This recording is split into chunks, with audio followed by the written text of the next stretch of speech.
Few cases have exposed the dark underbelly of the criminal justice system as profoundly as the death of Darren Rainey. A prisoner at the Florida Dade Correctional Facility, Rainey's life was tragically cut short due to a combination of negligence and abuse. This gripping tale delves into the circumstances surrounding Rainey's demise, shedding light on the systemic issues that plague the prison system. Darren Rainey was born on July 14, 1978, in Miami, Florida. From an early age, he struggled with mental health issues, eventually being diagnosed with schizophrenia. At age 50, Darren was serving a 2-year sentence for a non-violent, drug-related offense.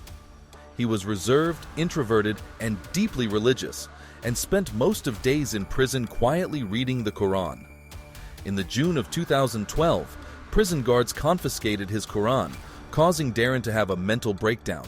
He was found in his cell by Correctional Officer Ronald Clark, covered head to toe in his own feces. Ronald reported this to his sergeant, John Fanfan, who instructed that Ronald take Darren to the showers.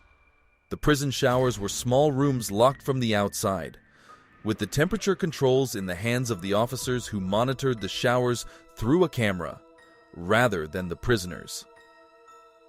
On June 23, 2012, Darren was handcuffed and taken to these showers in order to clean the fecal matter off his body. When Darren refused to clean himself, Ronald grew frustrated, turning on the shower water, confining Darren inside and leaving for a couple hours. That same day, Darren was found laying on the shower floor in about 3 inches of water, his skin peeling off his body in chunks.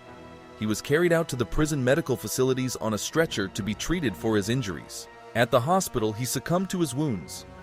Doctors tried CPR, but to no avail. Darren was pronounced dead around 10 p.m.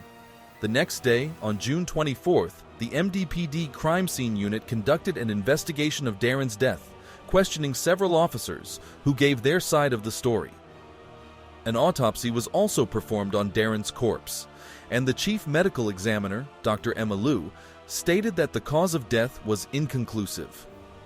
It was her opinion that there were no burns on Darren's body. The media reported that Darren has simply died from a heart attack induced by the medication he was taking, that has the potential side effect of hindering body temperature regulation. Darren's case was forgotten. However, a dark truth was about to be uncovered when a number of prisoners at the Florida Dade Correctional Facility began to complain about the violent and horrific abuse they were experiencing at the hands of the correctional officers. The officers would beat the prisoners into pulps, sexually assault them, and torture them by locking the prisoners in the showers and blasting them with water that was either freezing cold or burning hot. Julie Brown, a journalist for the Huffington Post, became curious about the actual cause of Darren's death, launching her own investigation. Under pressure from the media, the MDPD reopened the case, questioning more officers and this time prisoners as well. One of the prisoners, a man named Harold Hampstead, who was serving a 170-year sentence. Harold's cell was located just below the prison showers, and according to him, on the of June 23rd, the night Darren died, Harold could hear hysterical screaming coming from the showers for a grueling 2 hours. Darren was crying in pain, giving a string of apologies and begging to be let out.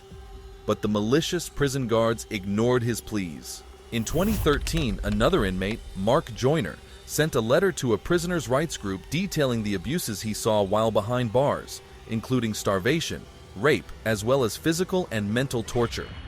Mark explained how the mentally ill patients were subjected to the most extreme abuse, often tormented in the showers with water that was far too hot or far too cold for the human body to withstand. He went on to say that it was this specific form of torment that killed Darren. In 2014, Mark was questioned. He stated that he witnessed Darren being forced into the showers and heard his agonizing cries as he was scalded with hot water. Mark claimed that he was the one made to clean the showers after, where he found chunks of Darren's flesh. Many other prisoners came forward, stating that they too heard the screams of prisoners tortured in the showers. One of the nurses at the prison medical facility claimed that Darren's body had been hot to the touch when he arrived, and his body temperature was 102 Fahrenheit. The nurses also wrote Darren's body was severely burned, which contradicted the reports of his autopsy.